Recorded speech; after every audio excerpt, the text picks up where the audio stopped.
Encounter is brought to you by the Broome County Council of Churches, where we connect compassion with needs as we inspire growth with dignity. You'll find us in special places throughout the community. For those who remain hungry, we provide meals. For those who are challenged, we build wheelchair ramps. We comfort those who are ill, minister to those who are confined, and we remain an advocate for change and understanding on behalf of every element of our community.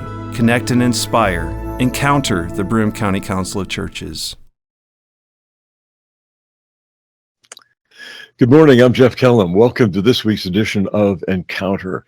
My special guest today is the author of a book called Unbroken and Unbowed, a history of Black protest in America. Jimmie Hawkins and I go back a long time, but I'm still older than he is. On the split screen, I'm not used to these. And Jimmie, I've shared with you that I don't usually do this kind of show, but rather than taking two cameras and two mics to Washington to talk to you, and rather than you're flying into the Broome County Airport to talk to me, this seemed a good way to get the conversation done about your book. First, welcome to the program. Thank you. I'm so happy and excited to be here with you this morning. Excellent. So you were just in Buffalo recently. You went up to the Tops Market, and I saw pictures of you in the parking lot there. Just share some impressions of what that was like at that horrific scene. Yeah, it is really quite a moving experience to be there. You walk, you know exactly what's going on. The first thing you see are the flowers. I mean, the memorials just set up the whole side of the parking lot. To walk in, and the supermarket has been redone as a memorial inside of the supermarket.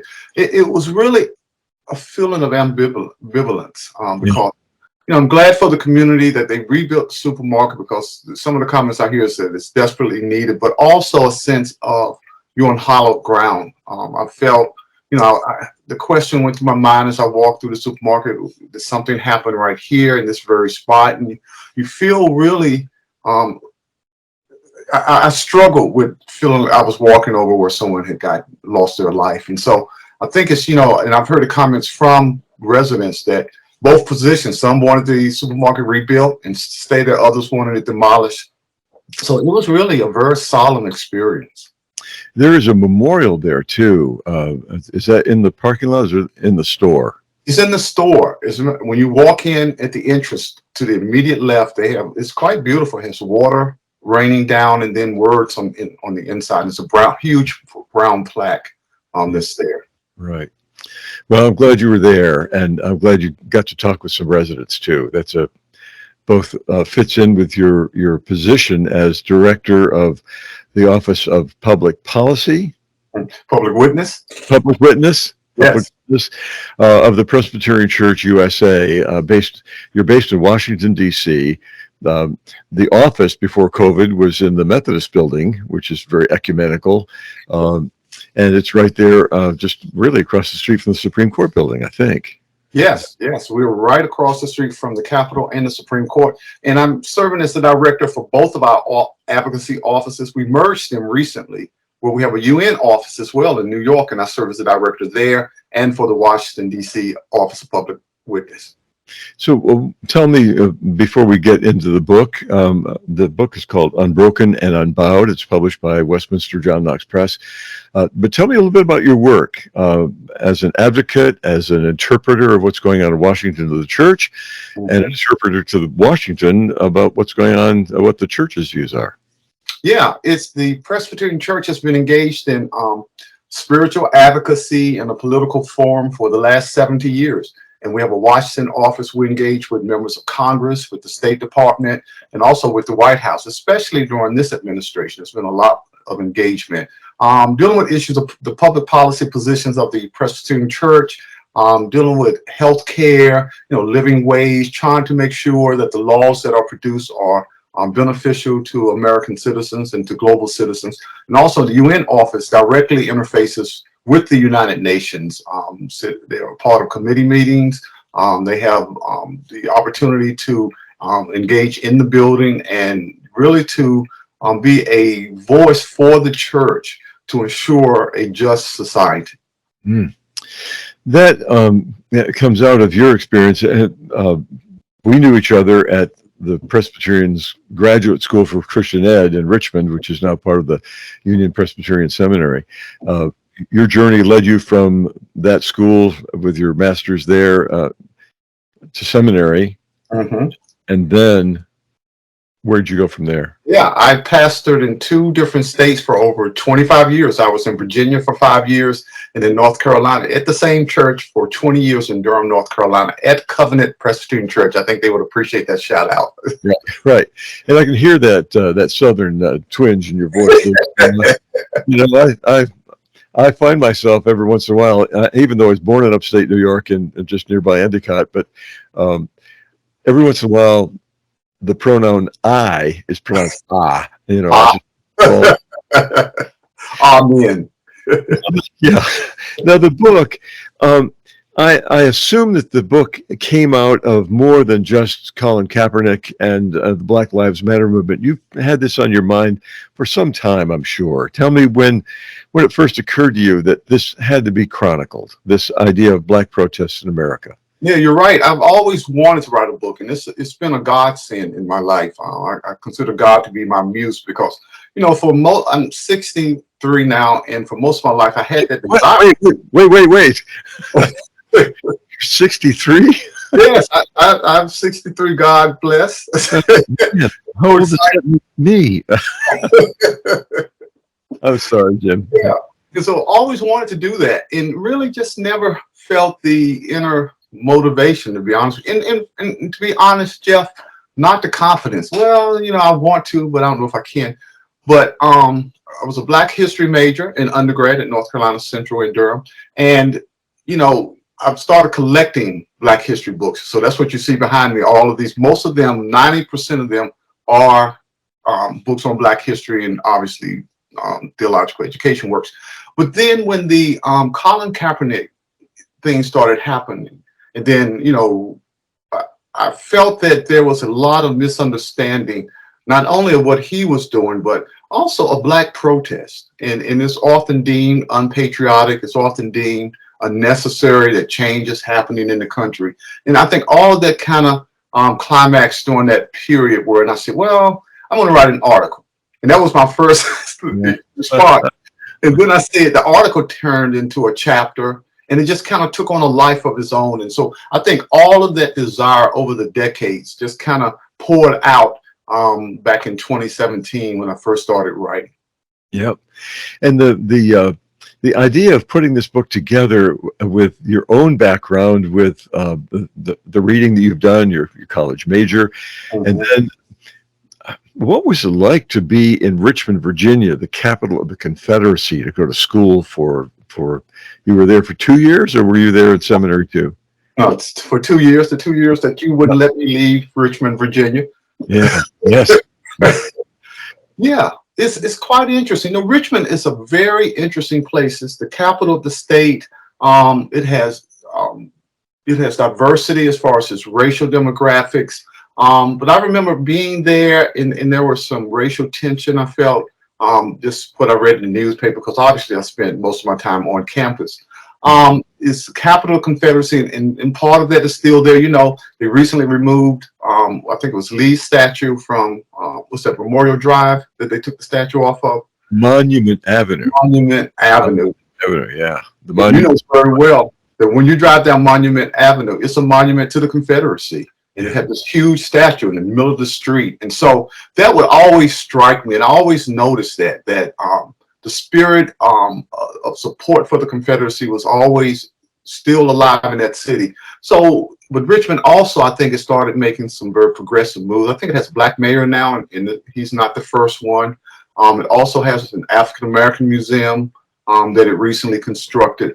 So I think Richmond is really geographically right in the middle of the eastern coast of the United States. And I think as far as the country is concerned, it's right in the middle. You will probably see every extreme in Richmond as far as political ideology, political thought in that city. Yeah. Well, because we both have, you know, I lived in Richmond for 27 years and saw such change take place from the white establishment, the white mayor, the white city manager, the white fire chief, the white police chief, and then saw the African American community begin to be more active in leadership roles, and eventually, of course, Governor Wilder is the first African American governor elected in the state of Virginia those years ago. Well, let's get back to the book for a moment. The uniqueness of this book, you had said that no one else has taken this topic of Black protest, not since Colin Kaepernick, not since the Olympics with the raised fist, the Black Power movement. You're going back to Africa. Yes. And so let's talk about the 5 stages of your book. Okay, and you're absolutely right, Jeff. There are 2, I think, unique parts of the book. One is that the scope of it, going all the way back to the 1400s up until 2020, and talking about Black protests throughout that time frame. No one else has done that. In a couple of books that I did make reference to, Vincent Harding's book, There Is a River, the furthest that either of those books go to is the Civil Rights Movement. Right. And most of them stop at the Civil War and Reconstruction. Not a lot of articles, not a lot of research has been done in that. And the other piece is that I divided it into 5 identity profiles that started in the 1400s, that the African American sense of identity was African. You know, these were individuals who were brought here from Africa, and their desire was to go back to Africa. They didn't want assimilation into the country. And the identity, to a large degree, determined the protests. You know, they were protesting, trying to gain liberation to return home. And so that's in the first identity. And then that morphed, and each identity was not placed upon African Americans. It was adopted by African Americans. And that morphed into a colored identity. You know, today to call someone colored is not too affirming, and it's offensive. But back then, it was a sign of pride. You know, we are colored Americans. And even then, they would say we are people of color, because they had no identity. You know, their identity from Africa had been stripped away by that generation. All of the customs and traditions had been taken away to a large degree. Obviously, some still remain, but none formally. And so they said, we want to be colored Americans. And their protest was for rights. You know, they said, we're no longer, many of them were not born in Africa, so they had no real linkage to Africa as far as memory. And so they said, we want to stay here. And then that morphed into Negro identity. You know, during the Civil Rights Movement, King obviously refers to himself as a Negro. Even from Frederick Douglass up to King, Douglass went back and forth between colored and Negro. But a Negro identity, from the Spanish word black, but they said, well, we're no longer colored. There's some issues with that. We want to be called American Negroes, and with a capital N, which is really fascinating. So during the Civil Rights Movement, that was the push.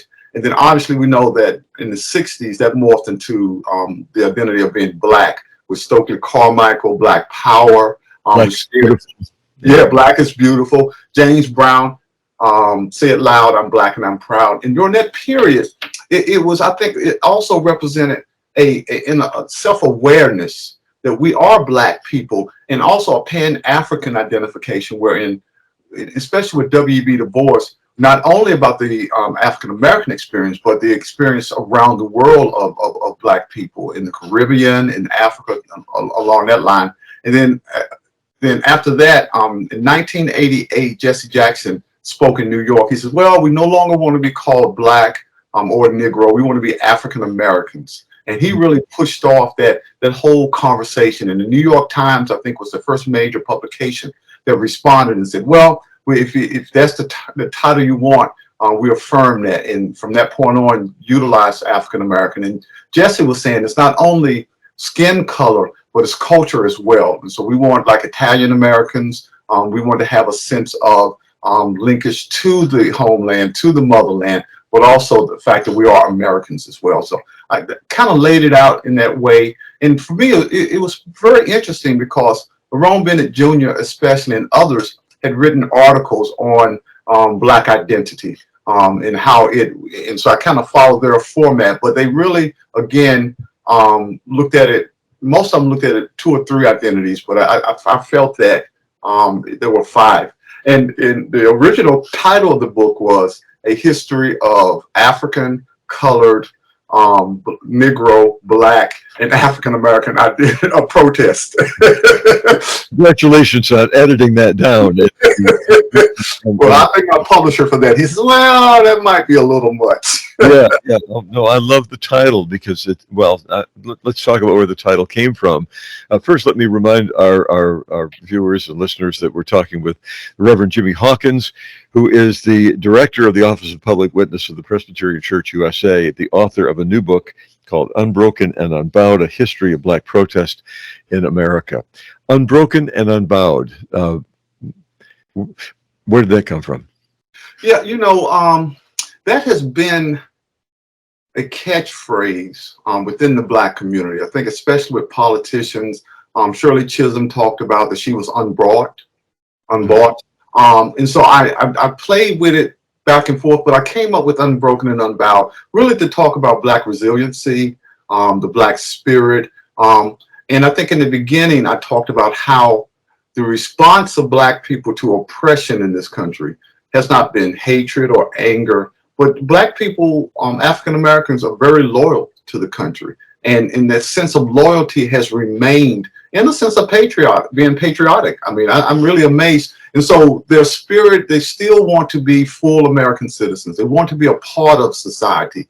They want to be able to avail themselves of all the opportunities, but also to support their country, to love their country, to be active participants in the full life of the country. And so it's almost a spiritual connotation wherein our spirit has not been broken, that God, and especially the religious aspect where God has been with us and we really feel the presence of God, and that God is a liberator, a deliverer, that God is God of justice and a God of love. And so I think that connection with spirituality really inspired me to come up with that title. Right. The scope of the book from, as you say, the 1400s on, it's just incredible. And the research that you've done, I don't know how you found the time to carve out to there it is. I didn't have to go far. All of the books. That's right. You can write this in your study. But the scope of it, and I learned so much from the very beginning. The story of the beginnings of slavery in America, and you had talked about the fact that people weren't seen as, how am I going to put this? The color of your skin wasn't so much a matter of importance as where you were in the socioeconomic. That blacks and whites who were in poverty were a brotherhood, a sisterhood. And then there was a transition where a very sad time when suddenly color became the division. And depending on the color of your skin, that's when we see racial segregation rear its ugly head. And it continues to rear its ugly head. We were talking about Richmond earlier in the program. Charlottesville, just an hour away, is where that white power demonstration took place. So there's this new rise, it seems, of white supremacy. And Jimmie, I have to ask you, are you going to replace me? No, I'm not going to replace you. You'll find you're an expert at what you do. And so, that whole thing about a replacement theory. I mean, I don't understand. And it's really sad because we as Americans, we unlearn our lessons. Jeff, as you really stated quite well, we are revisiting some of these old wounds that have always been a part of American society. We've struggled, and the thing that's fascinating to me when you study American history is that we kind of recycle the same conversations about race, about white supremacy. And when you look at one thing that's fascinating between the two domestic wars that we had with ourselves, between the War of Independence, I call it the War of Liberation, and then the Civil War, I call it the War to End Slavery. We had a real strong conversation in this country about who are we. After the American Revolution in particular, you see all of these northern states start to abolish slavery.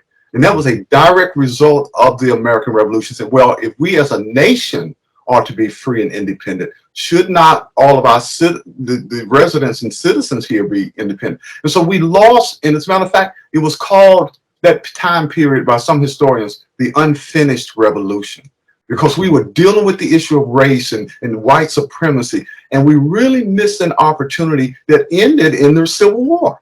Yeah. You know, if we had resolved that issue, we never would have had a Civil War. And so I find that as we deal with these issues of white replacement theory, they really are some of the unresolved struggles that we as Americans have had. And because I think even with critical race theory, and I try to be sympathetic because I'm a parent, but parents are saying, well, we don't want our children exposed to things that might cause them to feel embarrassed or shame.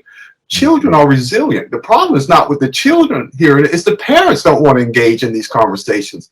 And so I think as Americans, and one of the things I'm doing research on now, is we don't necessarily have a strong sense of curiosity about other people and even about ourselves. We kind of get caught up in our isolated silos. And so, yes, you're absolutely right. This whole issue, these issues with white supremacy, white replacement theory, they really have always been here. You know, they never have really been dealt with to a degree where they have disappeared from the scene. And so I think also, obviously, economics plays a role. People feel economically threatened. You have communities that are impoverished. I'm talking about white communities that are impoverished. And so they feel like no one's ever done anything for me. You know, I don't consider myself to be privileged. And so there's a backlash. But I think the problem is that oftentimes that backlash has a racial face on it. And we take it out on individuals who are not responsible for the systemic issues that we're dealing with in our lives. And we also see where we're angry. And I think the anger gets projected again in a racial manner, wherein these individuals who are coming from other countries, from Mexico and from Latin and South America, are taking our jobs away. And I think we really need to reevaluate what's the cause of some of our own emotional pain.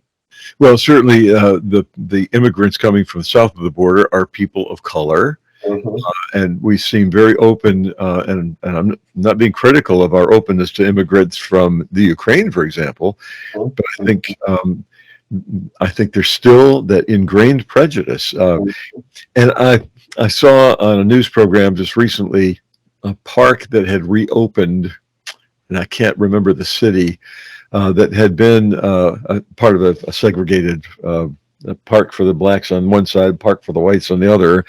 And now this park has come together, and watching these children play, black and white kids who just see each other as kids. That's right. That's right. They don't care. They just want to have fun. And I will say this, you know, being in DC, a lot of our political leaders are not helping at all. And some of the rhetoric that's put forth, the hatefulness, and the divisiveness. And I think it's all for political gain.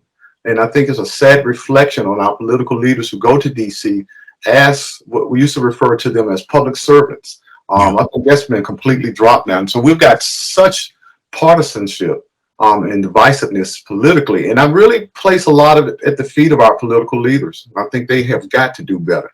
Yeah. You know, and reading your book, there's so much history, commentary. You're dealing with the past two presidents, up to Biden, Obama, and Trump, and then.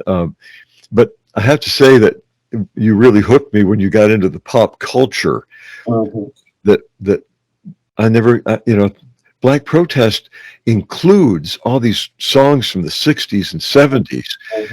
And I mentioned you I was going to name drop, but I'm going to do it anyway. That my first rock interview was with Curtis Mayfield. Hawkins.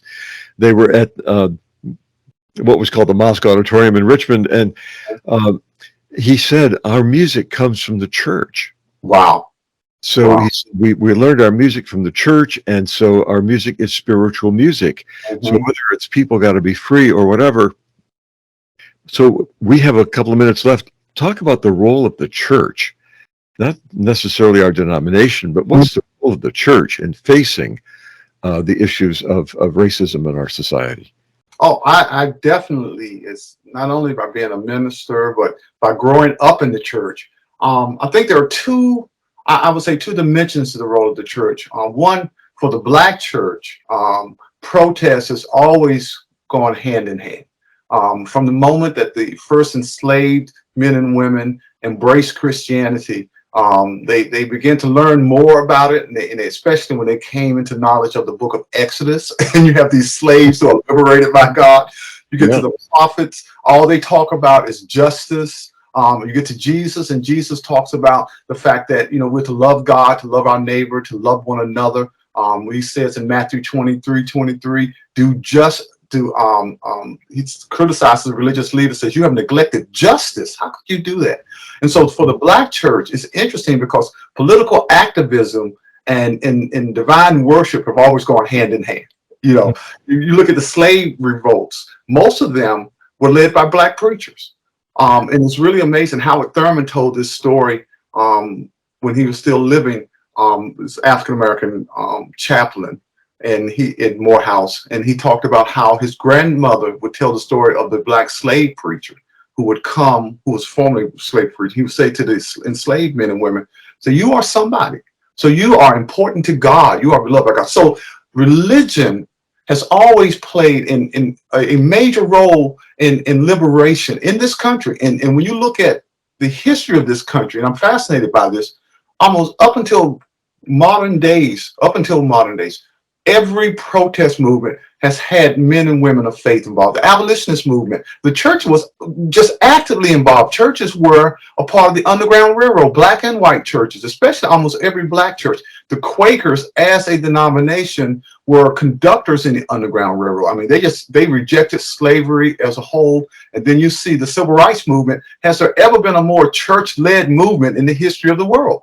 And all of the clergy and everyone was preaching. And so I do think that religion has played a major role in the quest for liberation. Yeah. Jimmie, thank you so much for this time. We could go on for another half hour, another hour, but we have some restrictions. Unbroken and Unbowed is the name of the book by the Reverend Jimmie Hawkins, A History of Black Protest in America. Jimmie is the director of the Office of Public Witness of the Presbyterian Church USA, with an office in Washington, and also working with the United Nations office of our denomination. So, Jimmie, thank you so much. Thanks for having me. And I appreciate our audience being with us, and thanks to WBNG TV for putting us all together on the Encounter program each week, sponsored by the Broome County Council of Churches. I'm Jeff Kellam, hoping that in the coming week, you'll be gentle with people and, of course, with yourself.